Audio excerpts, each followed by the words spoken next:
Bonjour, c'est Florian Rousseau, bienvenue sur INSEP TV.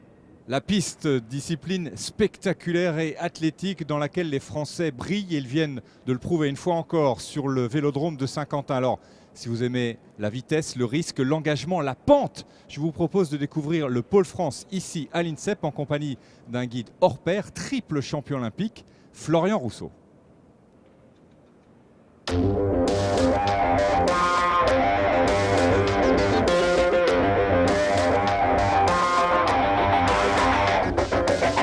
Bonjour à tous, bienvenue à la Halle Mégro pour ce Team INSEP numéro 9 au programme cyclisme.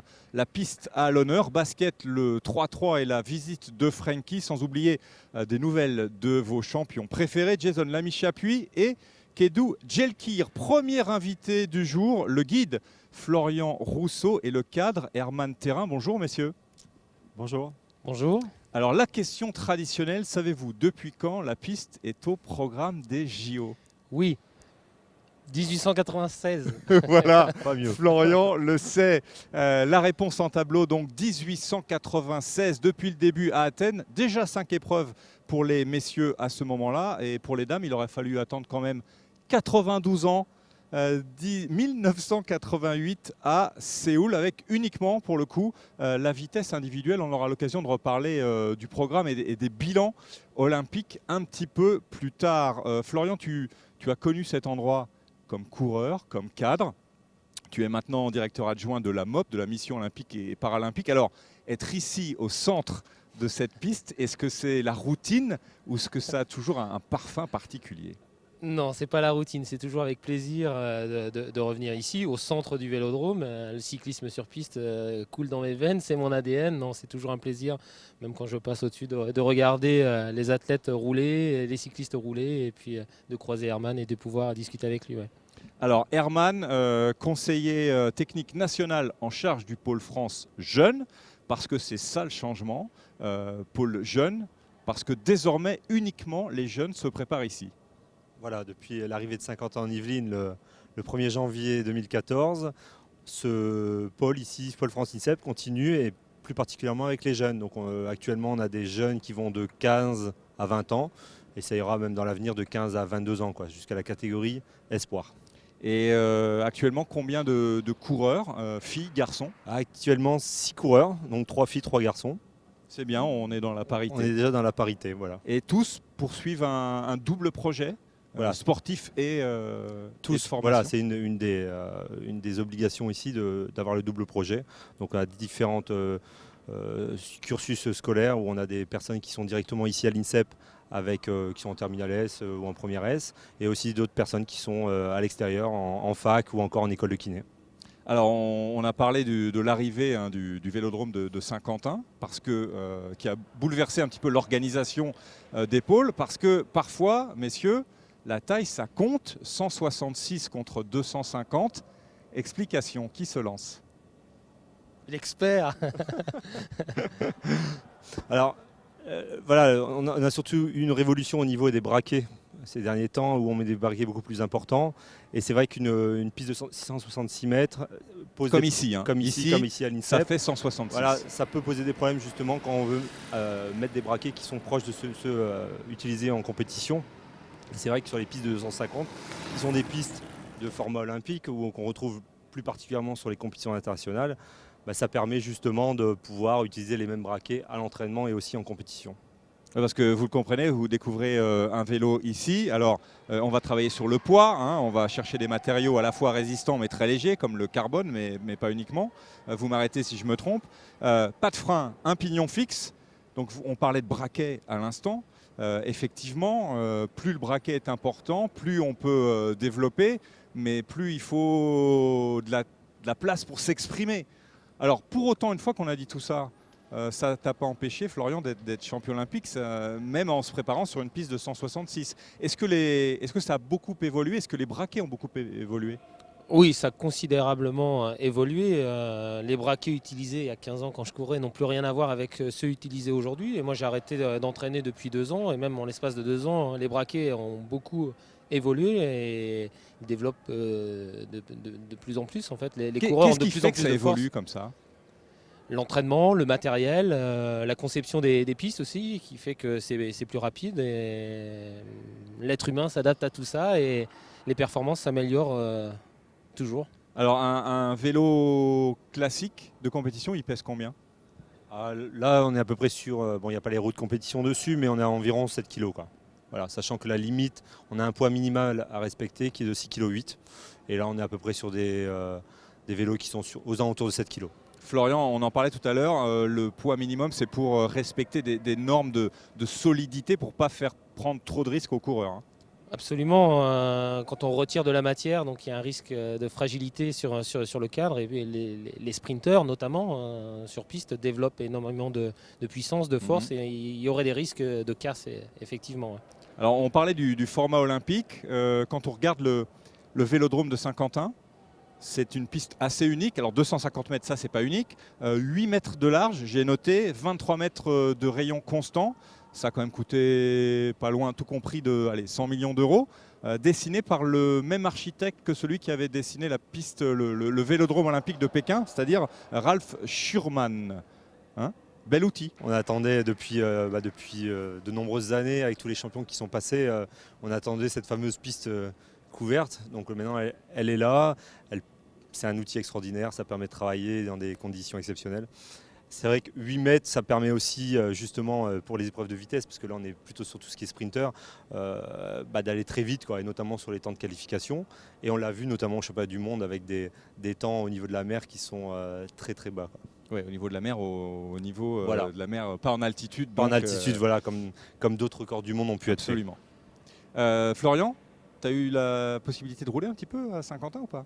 Oui, j'ai eu la chance de faire quelques tours de piste à Saint-Quentin. Effectivement, on prend beaucoup de plaisir. Même maintenant, c'est plus pour la performance, mais c'est vrai que le vélodrome, déjà, la structure est superbe. Et puis techniquement, on l'a vu sur les championnats du monde, c'est très rapide. Et ça va être un vélodrome de référence dans le monde. Alors, on parle beaucoup actuellement des tentatives de record de l'heure. Pourquoi pas des tentatives de record de l'heure à Saint-Quentin-en-Yvelines, ouais. Au niveau de la mer, donc indépendant. On revient ici, toujours au niveau de la mer. De quelles installations vous disposez, mis à part de la piste? Je dirais tout, pour avoir connu un peu Saint-Quentin, tout dans le sens où ça fait des années que l'INSEP travaille pour les champions et pour toutes les disciplines. Donc il y a tout ce qu'il faut ici pour bien travailler. Donc c'est-à-dire forcément toute la partie qui va être médicale, tout l'hébergement, la restauration, la scolarité qui vont être dans le même lieu. Donc ça c'est incroyable pour les jeunes athlètes de pouvoir passer de cours jusqu'à stade d'entraînement en 5 minutes. Ouais. C'est un gain de temps, on gagne sur la fatigue, sur la récupération, et ça permet d'optimiser l'entraînement, quoi. Et donc on a en plus de ça tout ce qui va être les différents services, que ça peut être la recherche, il y a vraiment la nutrition, et c'est énormément de services avec qui on travaille pour pouvoir performer. Toutes les unités support. Alors pour revenir sur Saint-Quentin, ça veut dire que l'INSEP devient maintenant en fait une strate supplémentaire dans la construction des champions, peut-être justement pour qu'ils passent ensuite une fois plus grands, plus âgés, à Saint-Quentin. L'INSEP doit servir de tremplin, quoi. Voilà, c'est les jeunes, on fait beaucoup de détection, on recrute les meilleurs sportifs nationaux, et derrière on essaye de les amener et de les faire progresser pour justement après intégrer Saint-Quentin-en-Yvelines pour justement aller après derrière chercher les titres internationaux. Alors pour revenir à Saint-Quentin, Florian, tu y étais forcément parce que tu commentais, hein, sauf erreur de ma part. On revient sur les bilans. La France, première nation, avec 5 médailles d'or, juste devant les Australiens. 4 médailles d'or, 4 médailles d'argent. L'Allemagne en 3e position. Évidemment, c'était le bilan espéré, escompté, côté tricolore, d'être la première nation. Ou pas? Alors individuellement, bien sûr, je pense que les coureurs, il y avait des champions du monde déjà dans l'équipe ou des cyclistes qui l'ont été. Déjà, c'était de gagner à nouveau, d'être champion du monde. En France, ça a une saveur particulière. C'est un petit peu mieux qu'à l'étranger d'être champion du monde devant son public, devant ses fans et sa famille. Et puis pour la fédération, c'est très très très important d'être en tête des bilans sur ce championnat du monde en France à domicile. C'est important de bien réussir des championnats du monde à domicile, en perspective de préparation pour Rio. Ouais. Alors quand on regarde les bilans, et j'ai noté, hein, Chicago 1893, on n'y était pas. Premier championnat du monde. Eh bien, depuis cette date, la France est largement devant au bilan des médailles. 138 titres tout de même, devant la Grande-Bretagne et les Pays-Bas. Comment on explique ça, à part que la France aime le vélo, mais quand même, c'est spectaculaire. Vous avez une explication, messieurs, ou pas? C'était une invention française. Non, mais il y a toujours eu beaucoup de vélodromes en France et depuis cette époque, depuis les années 1890. Et Oui, on est ici dans le bois de Vincennes, hein, il y a une cipale qui est pas si loin que ça. Hein. 1896. Hein. Il y a eu les Jeux à la Cipale en 1900. Donc une grande tradition, bien sûr, de vélodrome, de cyclisme sur piste.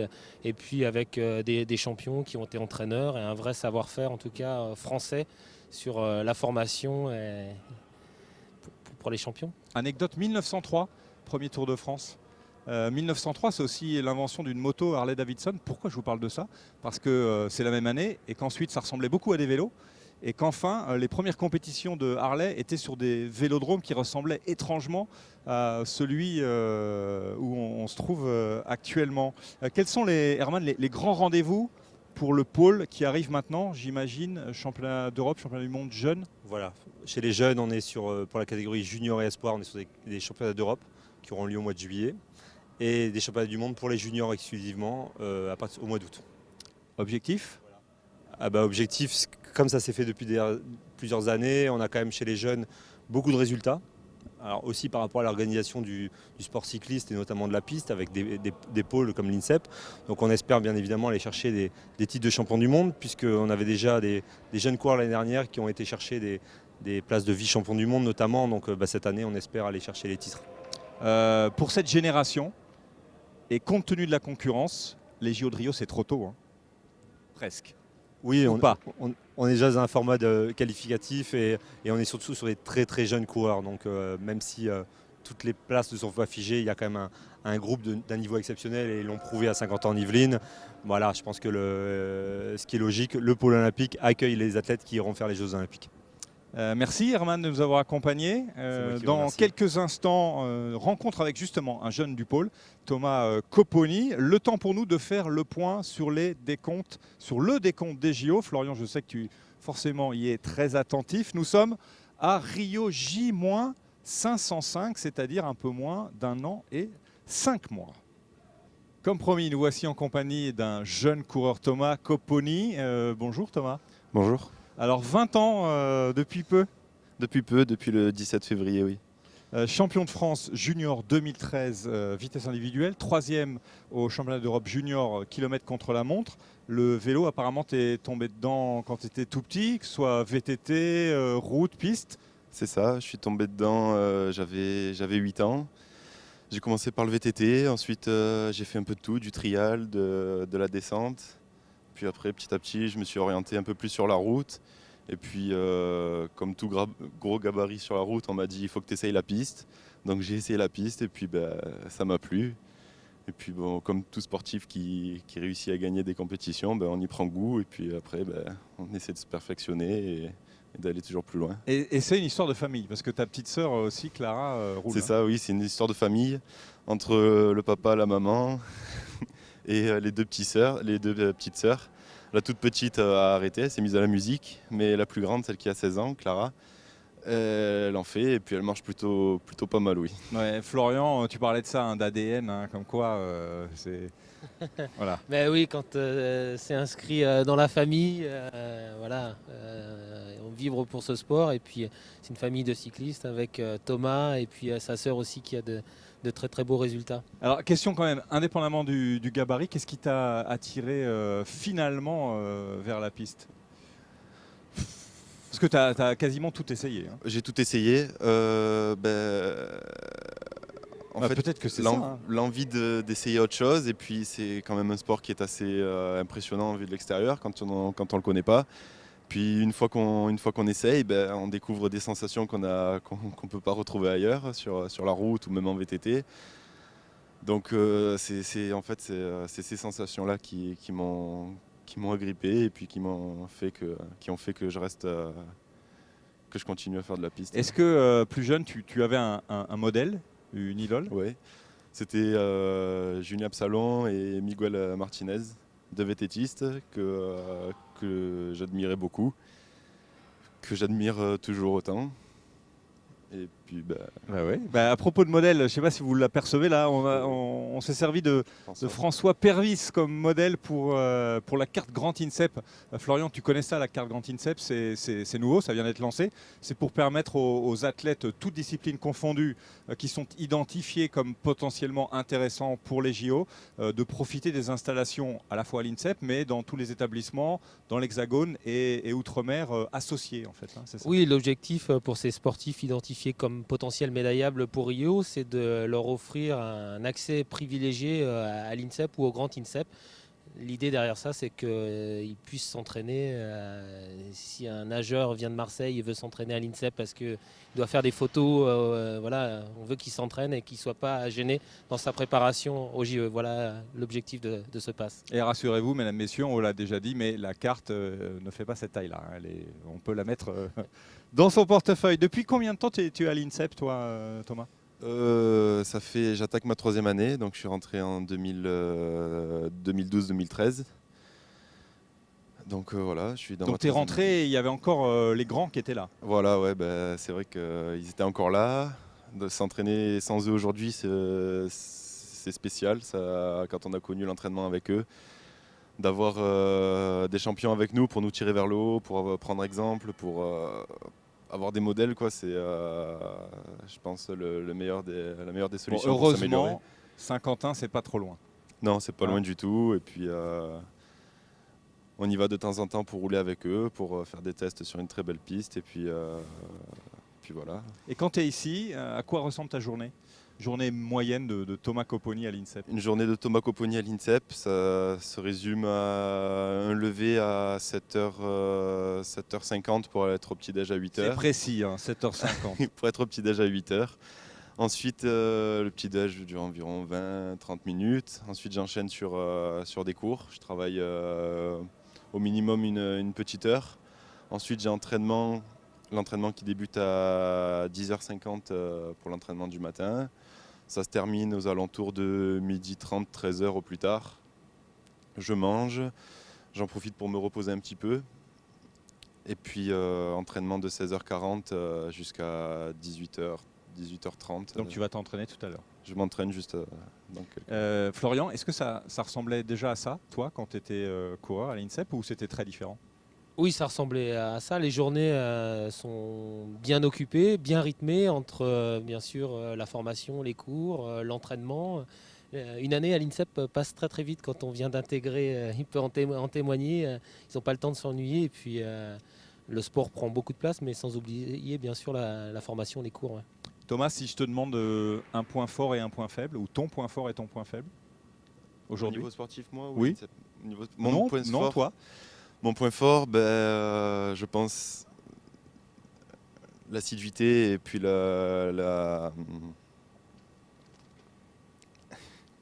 Je cherche. D'accord.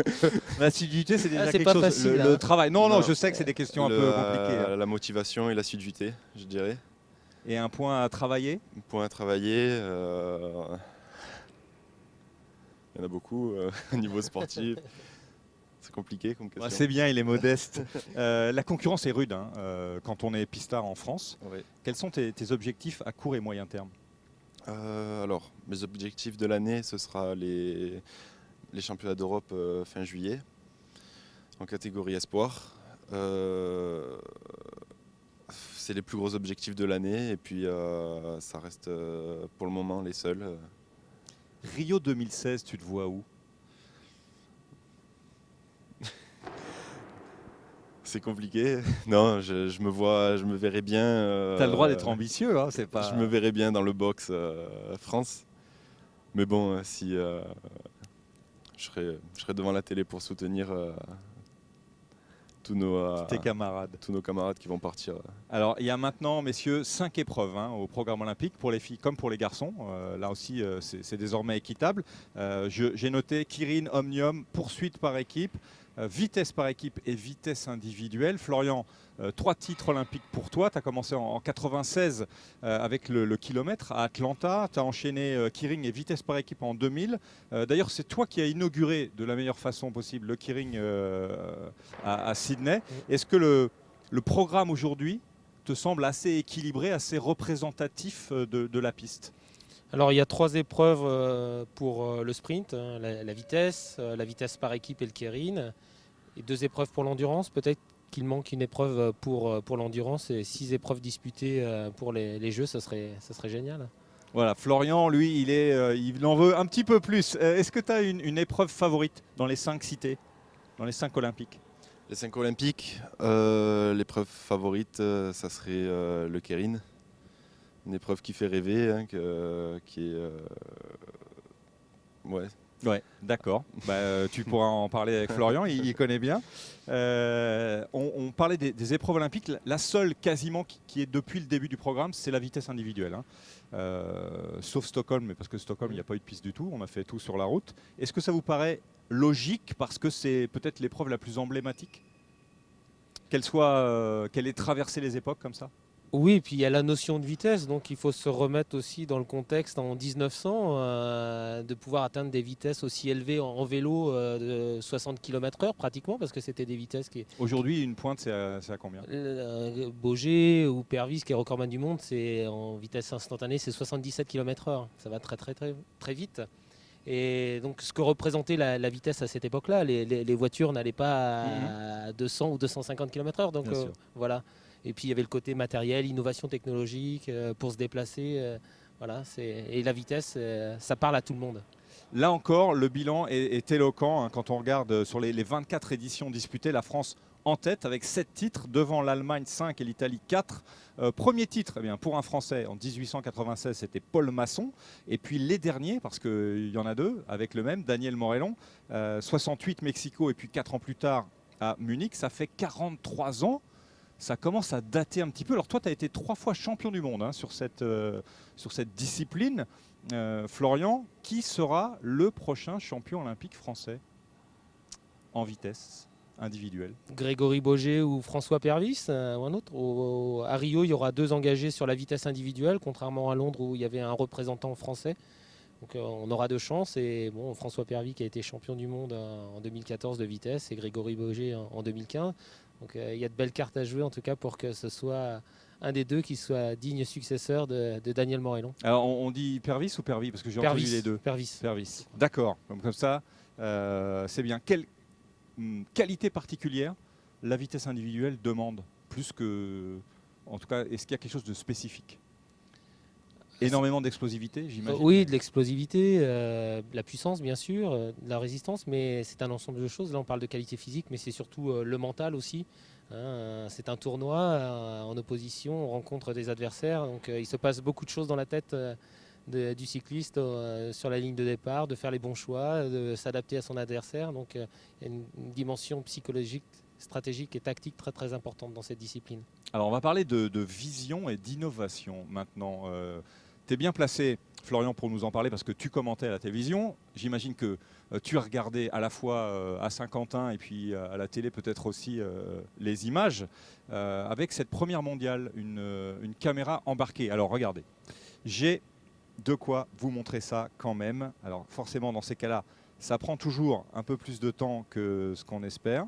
C'est justement des images avec le vélo de François Pervis. J'imagine que vous avez été séduit par cette initiative. Oui, complètement. On est au cœur de la course sur le keirin, la finale de keirin.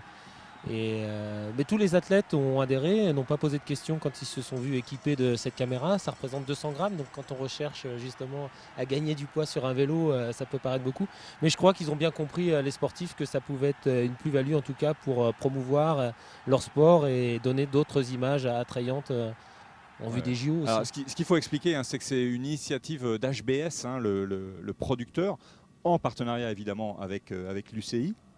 Vous le disiez, c'est à peu près 200 grammes le poids. Alors on l'a mis uniquement sur des épreuves où c'était équitable pour que tout le monde ait 200 grammes dans des épreuves de position, hein, parce qu'il n'y avait que 4 caméras, donc certains avaient 200 grammes ou une autre petite caméra, etc. 2 mois pour monter ce projet. Possibilité de déclinaison aussi, parce qu'on peut se dire que après ce qu'on a vu, tout le monde a été séduit. On peut le mettre sur le VTT, sur plein de choses. Oui, bien sûr. Je crois que ça peut être adapté aux autres disciplines du cyclisme. Alors effectivement, là, ça faisait 200 grammes. Mais je crois qu'aujourd'hui, il y a la possibilité encore peut-être de réduire ça, la taille et puis le poids. Oui, Mais vu à la vitesse à laquelle ça va, je pense que dans 3 mois, c'est 90 grammes. ouais. Hein. Non, mais en tout cas, c'était formidable. Et sur les réseaux sociaux, on a pu voir les commentaires des coureurs qui avaient ça en disant que c'était fantastique d'avoir ces images. Donc Thomas, toi, tu es prêt à mettre 200 grammes sur ton vélo? Ah oui, D'accord. carrément, pour avoir des images comme ça. Et puis, C'est une vraie prouesse technique parce qu'en fait, voilà, on voit un cadre ici, mais chaque équipe a des cadres particuliers, donc il a fallu aller très très vite pour trouver des caméras qui s'adaptaient aux différents cadres. Le système de fixation, ouais. parce qu'on a des cadres avec très profilés, tout le monde n'a pas le même matériel, et c'est vrai que ça a été une vraie prouesse technique de la part des techniciens de le faire rapidement, voilà, en l'espace de 2 mois, mais aussi sur le championnat du monde de pouvoir adapter 24 caméras, parce que parfois c'était sur des courses en peloton, sur les vélos, et non, ils ont été super forts. Ouais. Bon, et puis rien, nous on peut toujours mettre une petite caméra sur nos vélos. Bon, ça sera moins spectaculaire, mais on peut le Ouais, faire. c'est sûr. Merci beaucoup Thomas merci de à nous vous avoir m'avoir reçu. accompagnés. Tous nos vœux de réussite pour cet été et pour les semaines et les mois qui viennent. Et puis on va te laisser aller t'entraîner parce que ça va bientôt être l'heure. Florian, on va changer d'univers. Je sais que par fonction et par passion, tu t'intéresses aussi aux autres disciplines. Direction le basketball, pas loin d'ici. Là où on forme les Tony Parker et les Céline Dumerc de demain. Le basket, je ne vous apprends rien, ça se joue à 5 contre 5, mais parfois ici les joueuses et les joueurs évoluent en 3 contre 3 en compétition. Alors pourquoi le 3-3? Les explications de Richard Billan, le directeur du pôle. Alors c'est très très intéressant parce que c'est complémentaire avec le 5-5. Il y a forcément, c'est du basket, donc ça reste, il y a pas mal de choses qui sont la même chose. Mais pour citer un certain nombre de choses, on va dire, d'abord il y a l'autonomie. Ça c'est vraiment tout à fait spécifique au 3-3. Vous avez vu qu'il n'y avait pas de coach, donc les joueurs se gèrent. Ils sont 4, ils font leur changement de joueur, ils peuvent demander un temps mort, donc ça c'est une parfaite autonomie, ça c'est très très bien. Ensuite, c'est un jeu très agressif, il y a beaucoup de dureté. Donc c'est très formateur, je trouve, par rapport au 5-5 où les joueurs s'engagent peut-être plus que dans un 5-5. Voilà. Le fait qu'on soit peu nombreux fait que les joueurs sont très impliqués dans le jeu. Du coup, ils prennent confiance en eux. Donc sur l'aspect mental, on prend davantage confiance quand on joue à 3 avec ses coéquipiers. Et, voilà, on tente des choses qu'on ne tenterait pas nécessairement à 5. Donc c'est un accélérateur de confiance, le 3-3. Voilà, et puis ça reste du basketball, donc tout ce qui est jeu, des fondamentaux, du pass-eva, du pick and roll, on va le retrouver, la défense, des rebonds, de l'attaque. Donc c'est un condensé de basket, voilà, et c'est complémentaire et vraiment très intéressant par rapport à la formation du joueur. Accélérateur de confiance, c'est une belle formule en tout cas, donc un outil d'apprentissage, le 3-3, mais pas seulement, une finalité aussi. On écoute de nouveau Richard. Aujourd'hui, on démarre en fin de compte les tournois de 3-3 qui vont nous permettre de déterminer la sélection des équipes de France masculines et féminines qui vont participer au championnat du monde l'été prochain en 2015. Voilà, précisément au mois de juin en Hongrie. On suivra donc les Bleus cet été en 3-3 comme en 5-5. Une année 2015, Florian, qui s'annonce exceptionnelle pour le basket et la Fédération française de basket. L'Eurobasket qui débute à partir du 5 septembre, raison pour laquelle Frankie, la mascotte, est en tournée. Elle était à l'INSEP pour assister au final du tournoi intercomité d'Île-de-France et pour offrir 2 places au vainqueur régional du challenge Benjamin. Bref, Frankie est en pleine forme et c'est bien parce que son calendrier est particulièrement chargé. Je vous propose d'écouter son ambassadrice Aurélia Pilet. Frankie va voyager partout en France en fait. La tournée a débuté en janvier sur des matchs de Pro A. Donc Frankie va faire la tournée des clubs de LNB. On va également faire des passages sur des clubs féminins, professionnels. Mais c'est vraiment la tournée nationale et le milieu professionnel sera concerné. Mais on va faire comme sur des événements aujourd'hui, aller à la rencontre de jeunes. On a une personne donc, qui gère son calendrier et 3 personnes qui se déplacent avec lui. C'est une grosse logistique. Et quelques petites surprises qu'on ne peut pas dévoiler pour l'instant. Quelques apparitions surprises de Frankie un peu partout en France. Donc tenez-vous prêts à accueillir Frankie qui a hâte de découvrir toute la France. Restez attentifs, donc vous l'avez compris, Frankie de Fireball peut passer près de chez vous. Et Florian, pour acheter ses billets, vous pouvez aller sur ffbb.com. Est-ce que quand tu es arrivé à l'INSEP, tu as aussi découvert plein d'autres disciplines ou déjà tu t'intéressais à d'autres choses? Je m'intéressais à d'autres sports, bien entendu, mais là, en étant à l'INSEP, j'ai pu vivre le quotidien de mes camarades de classe, parce que j'avais 16 ans quand je suis rentré ici, et puis de découvrir et de parler avec eux sport et quel était leur quotidien, notamment des basketteurs ou des athlètes. Non, c'était génial. Ouais, c'est le bonheur d'être dans un univers comme ça, transport, parce que souvent, il y a des sports un peu isolés qui disent c'est génial les Jeux Olympiques parce qu'on rencontre les autres champions. Ici, on y est quasiment tout le temps en fait. C'est comme le village olympique ici, il y a plus de 28 pôles olympiques et au quotidien, donc dans sa vie de sportif, en cours, à la restauration ou le soir, on peut partager des moments avec d'autres sportifs et avec d'autres univers différents. Alors comme promis, on prend des nouvelles de nos champions préférés. On va rester avec le basket et l'international Émilie Gomis qui a passé de nombreuses semaines à l'INSEP ici, vous le savez, pour se rééduquer. Eh bien, bonne nouvelle, elle vient de retrouver le chemin des parquets avec son nouveau club, celui de Toulouse. Ça, c'est une excellente nouvelle pour les JO de Rio. Là encore, je sais que tu y es attentif. Oui, c'est une très bonne nouvelle, bien entendu, qu'elle puisse rejouer. Et puis dans la perspective de Rio, pour éventuellement ramener encore une médaille, le basket féminin qui avait été médaillé à Londres. Et puis, médaillé d'argent. Oui, médaillé d'argent. Et donc c'est ce qu'on souhaite à cette équipe de basket. Et puis à toutes les disciplines, en tout cas, cette année, de ramener des titres, des médailles. Et c'est la chasse aux quotas, de ramener les quotas pour être qualifié dans la perspective de Rio et de ramener les médailles. Évidemment. Alors on va rester avec des médaillés, justement. Un médaillé, Jason Lamy-Chapuis, lui aussi est passé par l'INSEP. Ça, c'était un peu plus exceptionnel au milieu de l'hiver pour se soigner. Et le moins que l'on puisse dire, c'est que c'est un succès, puisqu'il rentre des mondiaux de Falun avec une nouvelle médaille d'or par équipe, plus 2 médailles de bronze en individuel et par équipe. Le skieur de Bois d'Amont qui vient d'annoncer la fin de sa carrière, une carrière durant laquelle il aura tout gagné, champion olympique, champion du monde, vainqueur de la Coupe du Monde. On lui souhaite un très bon vol pour ses nouvelles aventures, parce que vous le savez, il veut être pilote. Il est déjà pilote, mais voilà, ça t'a jamais tenté ça, pilote? Non, j'ai eu la chance cet été, justement, un sportif qui n'est pas resté au pôle ici que j'ai entraîné, et justement qui a ce parcours, qui vole et qui va être pilote commercial bientôt. Donc il m'a emmené faire un petit tour au-dessus de Paris, mais heureusement que c'était pas très long, un petit peu, un petit peu vaseux après. Alors, on comprend pas parce que franchement, quand on voit les sensations sur la piste, athlétisme maintenant, Willem Bellossian, vous avez peut-être découvert son portrait lors du dernier Team INSEP. Eh bien, il vient de terminer 2e des championnats de France indoor sur 60 haies. Donc ça encore, c'est une excellente nouvelle. Et puis enfin, la boxe, Kedou Djelkir, premier qualifié officiel pour les JO de Rio en finale APB. Un premier succès pour le pôle boxe qui certainement en appelle d'autres. Je l'espère. Ça va être une année riche en événements sportifs cette année, beaucoup de championnats du monde et puis bien sûr pour ramener les quotas pour la qualification olympique. Un mot de la fin, Florian? Oui, alors il y a des événements mondiaux cette année et puis européens. Donc on en a parlé, il y aura l'Euro de basket au mois de septembre, mais aussi les championnats d'Europe de gymnastique au mois d'avril en France.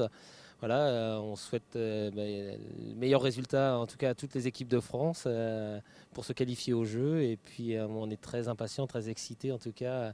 500 jours des Jeux, ça peut paraître assez loin, mais ça va très très vite et Ouais. de vivre des Jeux Olympiques à Rio. Ouais. Ça va très très vite, surtout sur un vélodrome. Merci en tout cas de m'avoir accompagné, de nous avoir accompagnés. À très vite, Florian. Le dernier numéro, tiens, je vais vous le montrer quand même. Le dernier numéro d'INSEP, le MAG numéro 7, bientôt déjà même disponible sur le nouveau site insep.fr, tout de bleu et d'or. Hein, logique, vous me direz, bleu comme la France, or comme l'objectif. N'oubliez pas aussi de nous suivre sur Twitter, INSEP_Paris. Ce Team INSEP numéro 9 est maintenant terminé. Merci à tous ceux qui nous ont aidés à le préparer. Rendez-vous sur INSEP TV tous les jours et dans 2 semaines pour un nouveau Team INSEP. Ce sera un Team INSEP patinage après la chaleur du vélodrome, le frais de la patinoire. En attendant, bon entraînement et salut à tous. Salut, à bientôt.